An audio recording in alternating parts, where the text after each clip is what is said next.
William Alexander, in his book, The $64 Tomato, asked the question, if you were doomed to live the same life, if you were doomed to live your same life over and over again for eternity, would you choose the life you are living now?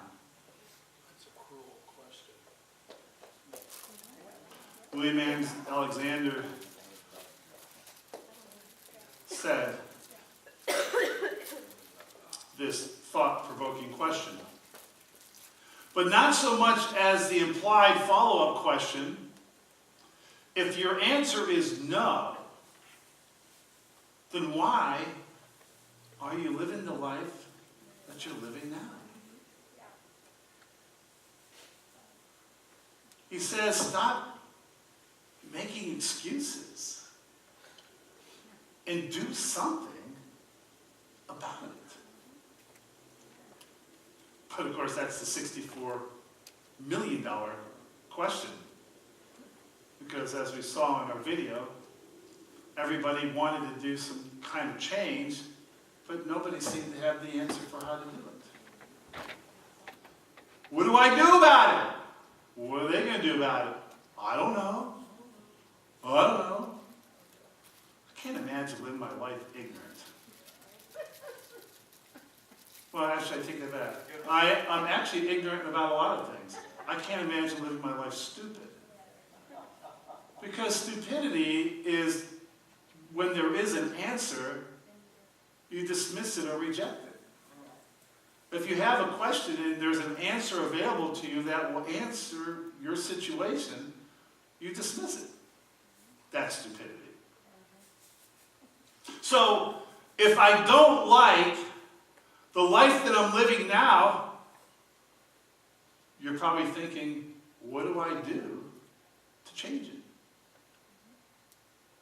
Up until this week's parashah, which is Vayigash, Hebrew means he approached, Yosef has been making things difficult, as any brother would for his brothers, and keeping his identity from them. They didn't know that they were being tested by the brother that they thought was dead, Yosef.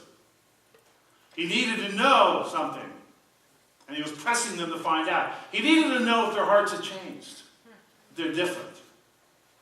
He had to know if they were the same brothers that had at first intended to kill him, and instead then, after his younger brother interceded for him, sold him off to slavery.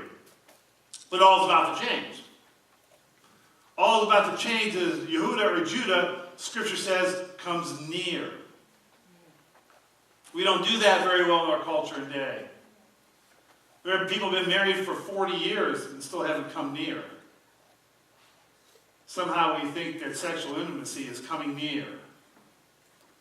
We can do that real easy, but we can't come emotionally or spiritually near. That's the spiritual leg crossing there, if you may. To be a bit graphic. Up until this point, Yosef's brothers have been jealous and bitter for most of their lives. Life has not been very good. Their families are starving. And now for the second time, they have to go to Egypt to buy food from a very powerful Egyptian ruler. And that's a little anxiety in doing that. They don't know that this Egyptian ruler that they're going to come near to is actually their brother. They have no idea. He's changed. He's got a different identity, different look. They don't know that this is their brother that they betrayed and sold into slavery more than 20 years previously. They don't know what he's been up to. Again, they think he's dead. If not, a slave somewhere, because a slave in those days, he didn't last very long.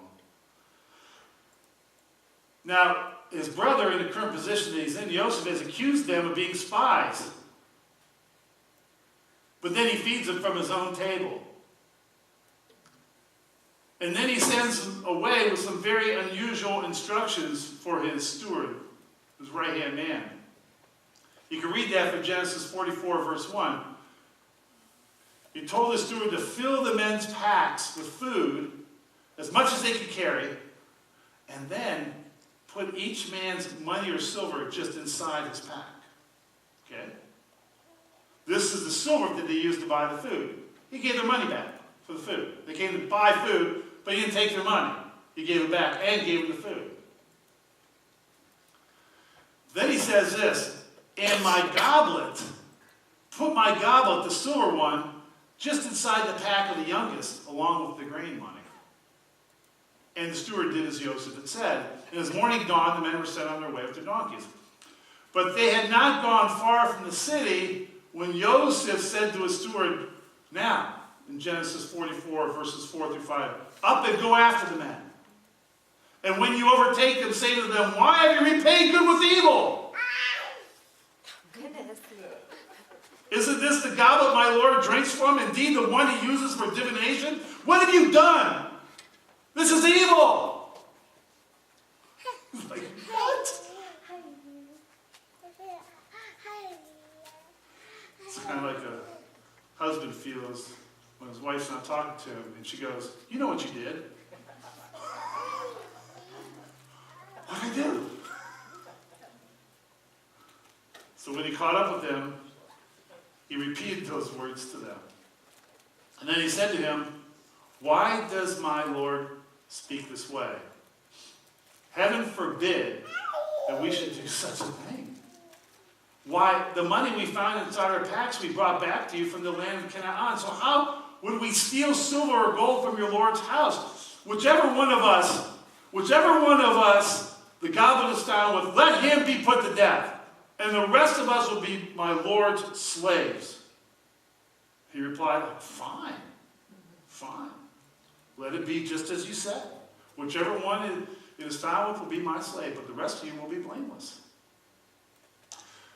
Then each hurried to put his pack down on the ground, and each one opened his pack. They didn't do nothing wrong. He searched, starting with the oldest and ending up with the youngest, and the goblet was found in the pack belonging to Benjamin or Benjamin. See, Benjamin was Jacob's or Israel's or their father's new favorite son when Joseph had disappeared. He became his favorite son. So are they going to betray him too and go free at Benjamin's expense? No. We continue to read in Genesis 44:13. At this they tore their clothes from grief. Then each man loaded up his donkey and returned to the city. Instead of returning home with another lie for their father, they all returned to the city with Benjamin to face the music together, rather than selling each other out. And then we continue to read verses 14 through 16 in chapter 44. Joseph was still in the house when Yehudah and his brothers came in. They threw themselves to the ground before him, and Joseph said to them, how could you do such a thing? Don't you know that a man such as myself can learn the truth by divination? And Yehudah, brother Judah, replies, there's nothing we can say to my Lord. How do I say? How can we speak? There's no way we can clear ourselves. God has revealed your servant's guilt, so here we are. My Lord's slaves, both we and also the one in whose possession the cup was found. So they may be innocent of stealing Joseph's cup, but they are not innocent of stealing Joseph's freedom more than 20 years ago. In fact, Judah himself was one who suggested that they sell Joseph into slavery. That was his idea.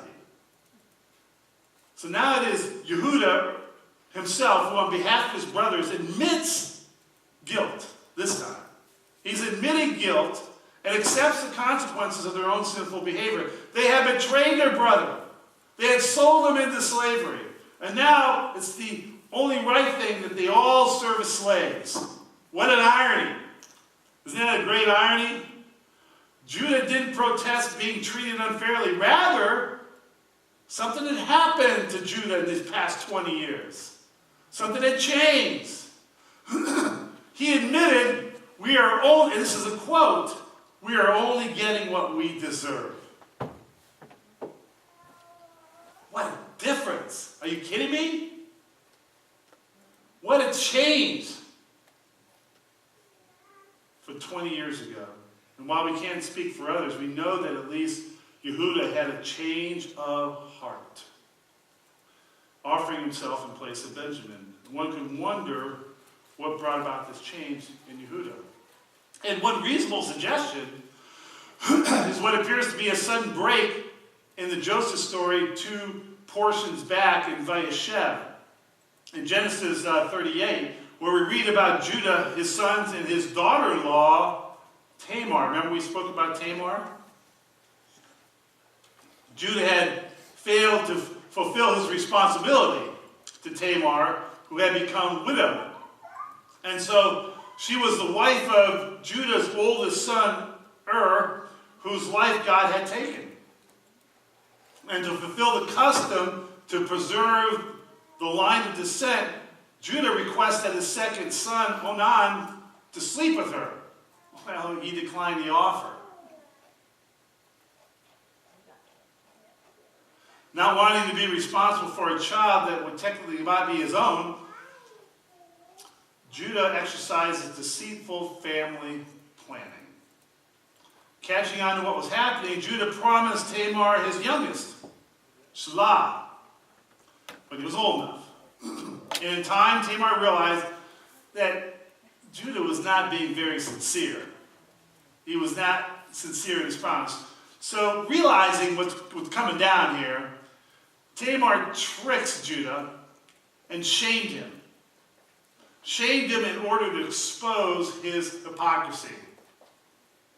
Brothers and sisters, if you're living a hypocritical life, if you're believing and supposedly modeling one thing and living another, I can assure you that one of the ways that God gets your attention is the same way. He shames you. He shames you. Now, sadly, one of the signs of the days that we're living in, the signs of the time, the prophets say, is that people will no longer blush. There will be no shame. That no matter how low we sink, we don't care. I've used the example several times. 40 years ago, if you were an actress and if you were living with somebody, it would cost your career. Yeah, right. Now look what goes on.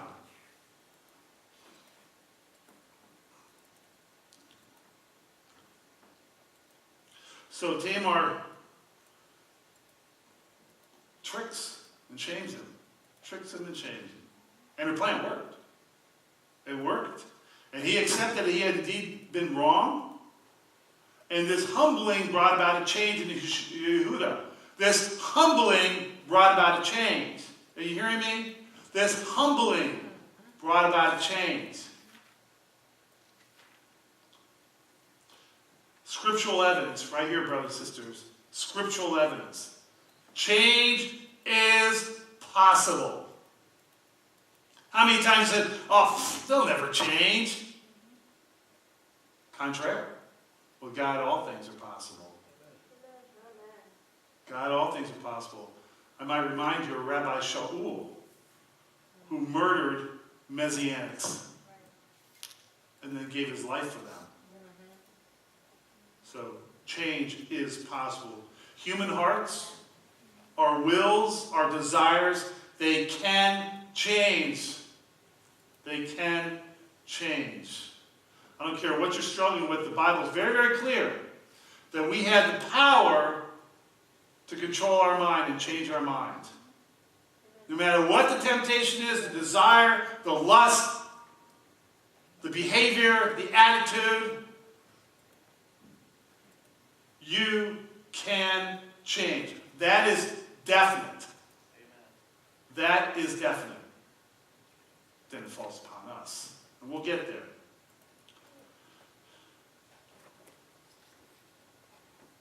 And the fact that this is a reality is motivation for many people to change. And there are, what? Is there not like a litany of self-help books? You want to change financially? Boy, there's a lot of people who are going to help you change financially, aren't there? You know, it's amazing to me how many generous entrepreneurs are out there, real estate guys. How many pastors are wanting you to change financially too? As long as you sort of provide for their jet airplane and mansion, then you can prosper as well. You can be like me, but help me first. Help me first. We get counseling. We read books. We go to seminars. We want change. I want to be something different. I want to quit smoking. I want to quit drinking. I want to stop being so angry all the time. I want to quit cheating. I want to get away from pornography. I'm addicted to all these things. I can't get off the needle. I can't quit smoking crack. I don't know, whatever it is. I can't stop doing it. But you can stop doing it. You can. But how do we find change? How many people, think about it, how many people, and you're probably maybe included amongst them, have read those books and been to those concerts, and attended those seminars, and pledged pledges and prayed prayers and resolved and medicated and changed jobs and geography and spouses. You move to another city, or you build a house, or you bought some possession, or you got in a different relationship, and you make all these changes, but you really haven't changed. You're still that same person. You want a lasting heart change, and to no avail. Nothing has happened. If change is possible, why the heck is it so hard? Why does it have to be so hard? From where I stand, I cannot say for certain why some people seem to be so stuck in destructive ruts, like a prison cell to which no key can be found. They just lock themselves in the cell. They go, well, you open the cell door, they walk in, and they take the key.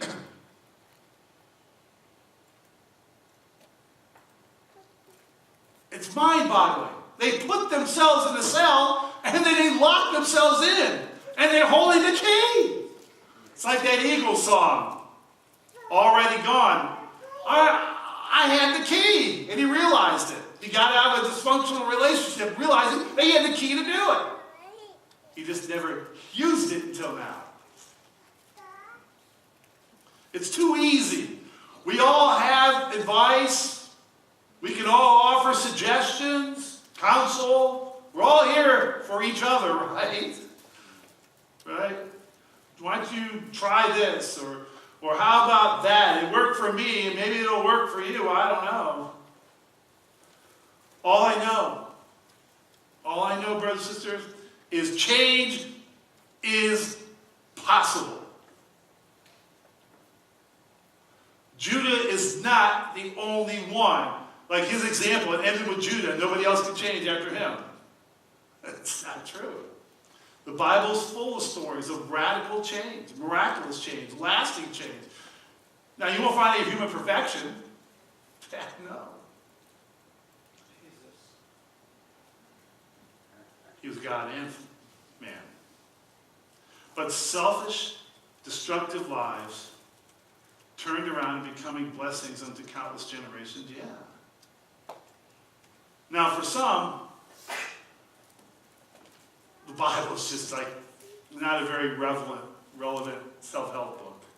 It's not really relevant to our day and culture. We're much wiser than what we know more today than this. Yeah, it's 2015. I mean, come on, we're way beyond this.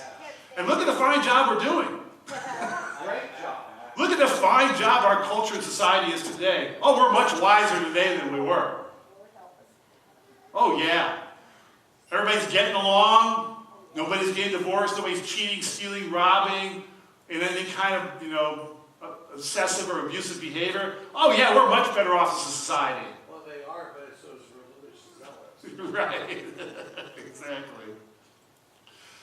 Yeah, we're doing a great job. But selfish, destructive lives turned around, becoming blessings unto countless generations? Well, yes. Some people, or for some, the Bible is just another, like I said, a self-help book. And listen to this. Listen how it's taught sometimes. Read a bunch of verses, say a prayer or two, and everything changes. Right? Here, did you ever ask me to do that? Here, brother. Here, I want you to read chapter and verse here, and I'll pray for you. And everything's fine. Right? Is that how it works? It's kind of like a little incantation. You know, Hail Mary, full of grace. You know, say the rosary about, 3 or 4 times, and then you're going to be cured, healed, right? Is that how it works? Right? No? But anyone who is truly honest, if you're really honest, it just doesn't work quite like that. It doesn't. Look again at the life of Judah. I mean, what's his story? Life, death, family, selfishness, sin, duty, irresponsibility, oppression, poverty, hopes, rejection. That sounds a lot like real life to me. Right? I think everybody here has experienced a little bit of all that. Right? That's called real life. Life, death, family, selfishness, sin, duty, irresponsibility, oppression, poverty, hopes, rejection. There's no formulas. There's no easy solutions. I'm not going to give them to you today. I'm not going to go running across the stage here stomping on Satan. Okay? I'm not going to do it. Okay? I'm not going to scream loud and that somehow will change the devil away. Okay? No, it's not going to happen. It's not going to happen. But God is involved. God is involved, and somehow he got through to Judah through a set of interesting circumstances. So I have a theory. Take it or leave it. You're here right now, so you're going to take it. Here it is. Here it is. God has, listen to me, God has carefully arranged a set of circumstances through which he is seeking to change your life, to make it a blessing beyond your wildest imagination or dreams. He's arranging a set of circumstances through which he is seeking, his motivation is to bless you, to change your life, and then not only for your sake, but make it a blessing to others beyond your wildest dreams. And, here's the and, the qualifier, and if you cooperate, free will, choice. Change is not possible unless you are part of that equation. If you cooperate with what he is doing in your life and stop running away from his plans and purposes for you, change can happen. Ignore him, and I also have a promise for you. It won't. You'll be right where you started. You go all the way around the mountain. You'll end up in the same place. Same place. How we can initiate change is therefore what the rest of this message is going to be all about. My friends, if we don't like the lives that we are living now, then real change can begin when we first, like Judah, submit to God's discipline. Submit to God's discipline. If we want our lives to be different, then we've got to stop resisting and start accepting God's correction. Stop whining every time a hardship or difficulty comes around. Quit whining. Instead, welcome the change that God is working in us through the hard times. And how do I know this? Well, everybody ought to be reading Hebrews 12. All of us should be reading Hebrews 12. For in your struggle against sin, do not make light of the Lord's discipline and do not lose heart when he rebukes you. Because the Lord disciplines those who he loves. And he punishes everyone that he accepts as a son. Isn't that what Proverbs teaches us? If you don't punish your son or your daughter, then guess what? You don't love them. And the reason a lot of children aren't disciplined these days, the reason that they're the train wreck that they are, because the fact be known, people love themselves more than they love their children. If you're going to love children, it's a sacrificial relationship. You love them first. And part of loving them is gently correcting them and punishing them, being consistent in that correction. Hebrews goes on to say in chapter 12, endure hardship as discipline. Submit to the Father of our spirits and live, because God disciplines us for our good, that we may share in his holiness. No discipline seems pleasant. That's some real teaching there. No discipline seems like, oh, goody. Thank you, Daddy. May I have another? No, it's not pleasant. It's not pleasant at the time, but painful, granted. But later on, it produces a harvest of righteousness and peace for those who have been trained by it. And that's God's purpose to us as his children. So when the hard times come, don't resist them. Don't resist them. Instead, submit to that. That's the reality of God wanting to do something in your life. He's wanting to purify your life. He wants that influence in your life. None of us likes pain. Who likes pain? I don't. And I'm the wimpiest one here. I just had a needle stuck in my knee the other day. I'll tell you what, I was like a little girl. And I say that, but the fact of the matter is, probably little girls have more pain tolerance than I do. You know? Yeah, we don't like it, and we avoid it. But when you do avoid it, guess what happens? It leads to greater suffering. You guys remember William the Refrigerator Perry, Chicago Bears? Yeah. Was that a Monday night where he scored that touchdown? He's like 350 pounds, and he handed the ball off to him, and he around the 1 yard line, he just blew through like about 10 guys just walking and holding the football, like they weren't even there. He was a big guy. He was a fast guy, too, for his size. If you don't know who he is, he was a defensive lineman for the Chicago Bears when they won the Super Bowl back in 1985. And he was so wide, people nicknamed him the Refrigerator. He looked that big. And he was a real friendly guy. And he had a big, wide smile. But he wasn't afraid of anybody on the football field. But unfortunately, for his grin, he apparently was afraid of the dentist. He was so afraid he didn't go to the dentist for 20 years. 20 years he didn't go to the dentist. And his gums were hurting, his teeth were hurting, but he still didn't go. And even when his teeth started to fall out, he was scared of the dentist. He didn't want to go. Well, eventually he loses like half his teeth. And he even pulled some of them out himself. And he had this gum disease, and he suffered every day. Finally, he's like the age of 45. He goes to the dentist. And the dentist just like shakes his head and he goes, man, I got to pull your teeth.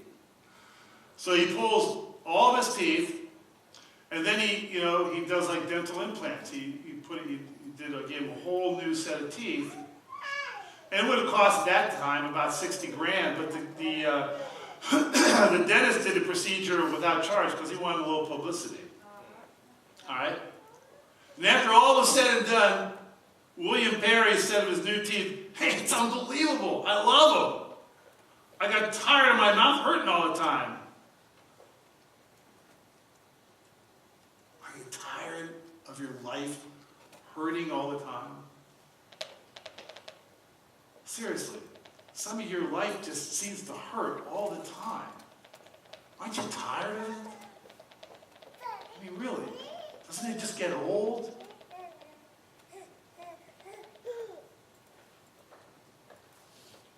Then stop trying. Stop trying to avoid the minor pain of God's correction and healing. Quit trying to run from it. Instead, put a smile on your face as He puts new peace and joy in your heart through the hardships He's allowing in your life. If you want to change your life, then it starts when we submit to God's discipline, just as Yehuda did. So we submit to God's discipline, but secondly, we admit our sin. We admit the stupidity of our choice. We come forward, we say, I own this. This is me, I did this. And I know it was wrong. You've got to acknowledge it. You've got to confess your depravity, your wickedness, your failure. Look at Judah could just whine and say, I don't know what's going on, I don't know what you guys are talking about. But one thing I've learned, there are some people who can look you square in the eyes and lie through their teeth. I'm the worst liar on the face of the earth. I just can't do it. But I've encountered people who can look me square in the eyes and I'll blink. And I know they're lying. I have the proof they're lying. And I just want to see if they're gonna. And some just can look you in the eye and go, I do it. And they can be just about as convincing. It's unbelievable. We've raised Olympic level lying in our culture and day. And that's what Judah did. He could have lied and said, I don't know what you're talking about. It's not me, it's not my fault. I didn't have any part of this. He didn't steal the cup. But he remembers. Yeah, he does. He remembers he stole Joseph's freedom, and he says, God has uncovered your servant's guilt. God has uncovered your guilt. Let's say this after me. We are sinners. Everybody?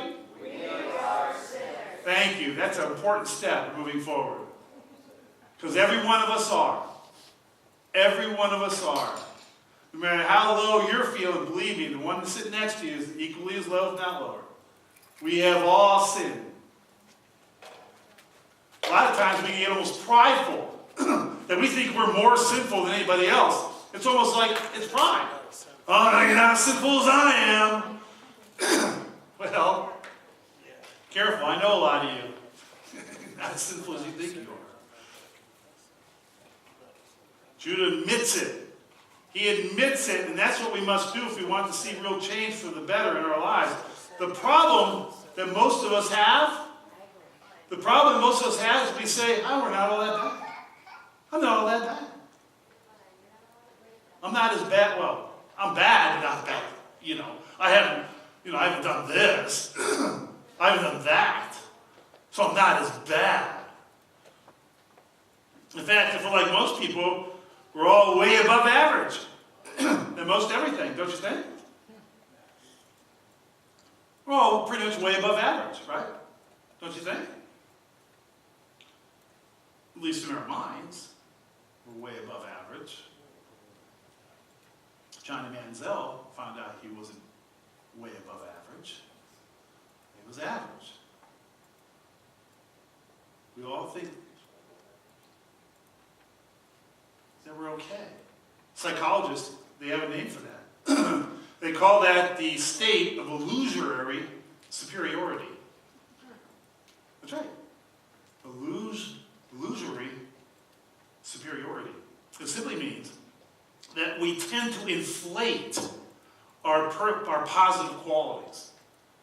Because most of us have a positive quality, right? Sure. Maybe two.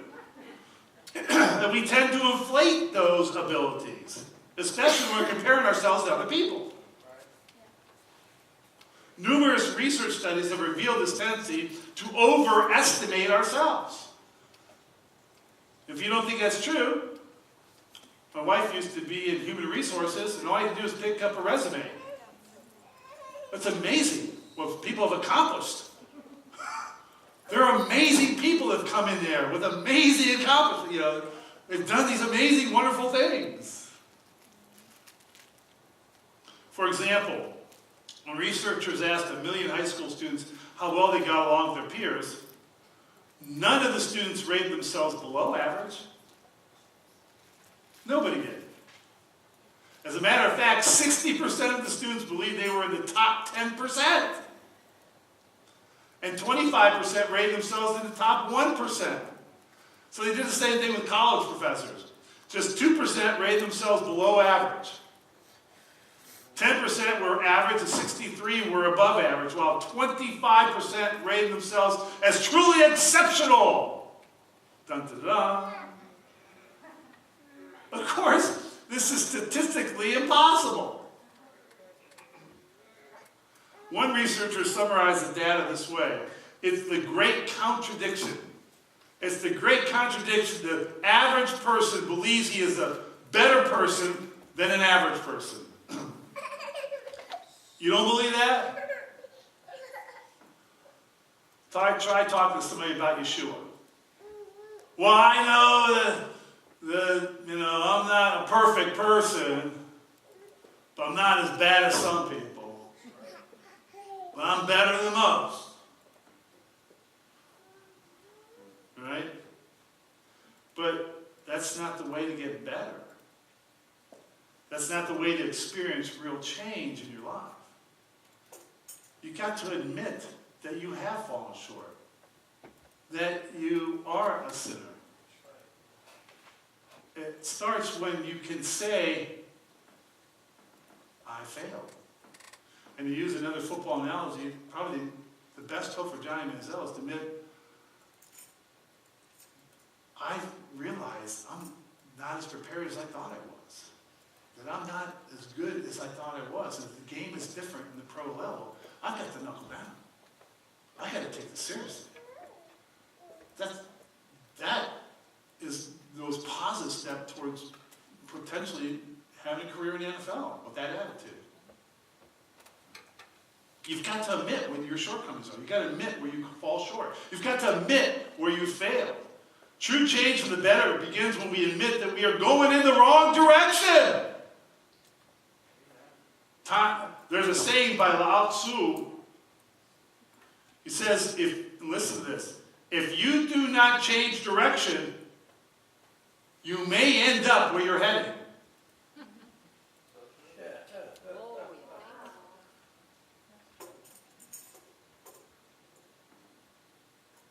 Let that sink in and marinate a little bit. Nothing illustrates this better, and this is a true story, than airline captain Cesar Garces, who failed to do so, to change direction, and thus ended up in a terrible tragedy. So he was piloting an airliner out of Brazil, September 3rd, 1989. And he was headed to Belém, I think it's pronounced. Should only take about 48 minutes by air. So, in airliners today, they have computerized flight plans, and you would punch in a number that corresponded to the magnetic heading that he was going to take from the current airport to the new airport, the next airport, okay? So he types it in, right? Well, it was supposed to be number 0270. He put in just 270. He forgot the O. Minutes later, the plane takes off, climbs an altitude of 29,000 feet. Instead of heading northeast towards the Brazilian coastline, the plane turned west and headed straight toward the Amazon forest. Eventually, he sensed that something was up. Something's not right here. You ever had that feeling, brothers and sisters, in your life? You think everything's going well, but you always got that sick feeling that something's not right. Something's just not quite right here. You might have about the decisions you're making, where you're working, relationship you're in, choice you made with your finances. Something's not right. You ever get that sense? Something ain't right here. Something just doesn't feel quite right. You got that feeling. Because he came to a point where he's supposed to have sort of a visual of the airport. He didn't see it. He wasn't seeing it. So rather than try to figure out the problem, this is what we normally do. Rather than like stop, evaluate the problem, we compound it by doing something else stupid. Right? That's what he did. He did something else stupid. He took a turn. He just turned another direction. 180-degree turn. And the passengers are wondering, we should have arrived by now. And people are starting to question, like the steward, the flight attendants and such. And so the captain, realizing he was a little buzzed back in the cabin, he says, has this announcement, he goes, attention ladies and gentlemen, there's a power failure at Believe Airport. That's why we're not seeing the airport. And we're going to circle until they restore power so we can land. Lying through his teeth. Because that's what we do when we get busted. Once we realize that we've really screwed up, then we start lying. We start, fabricating things. Start juggling stuff, right? So, still not knowing where he is, he informs the flight coordinator on the ground that the plane will be landing in a few minutes. In 5 minutes. Another lie.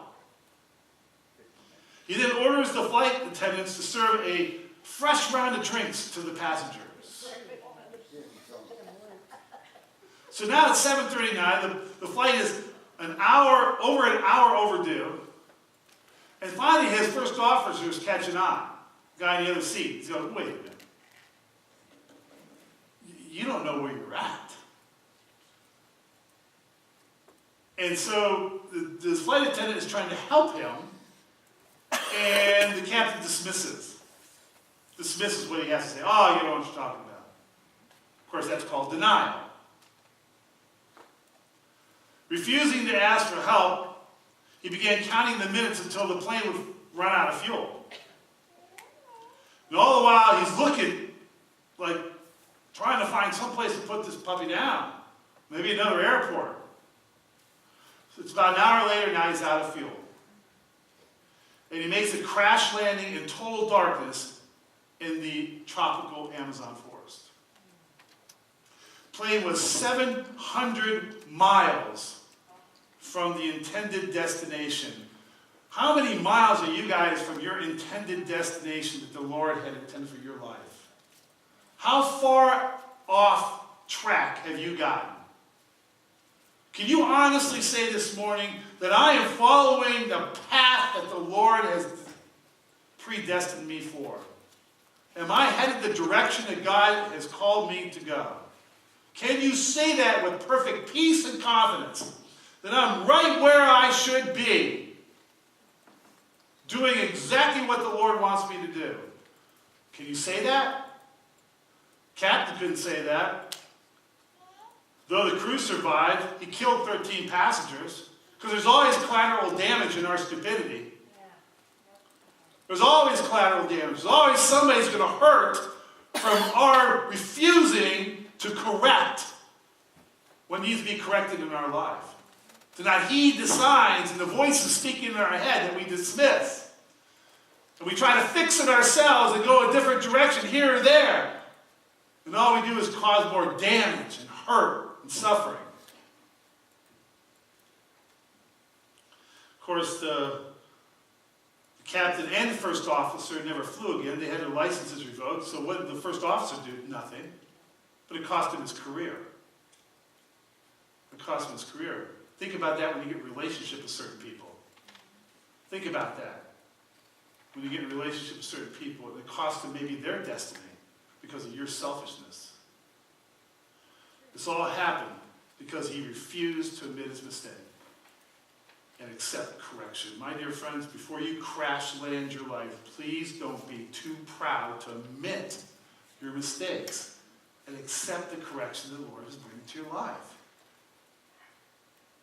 You might be crash landing your marriage.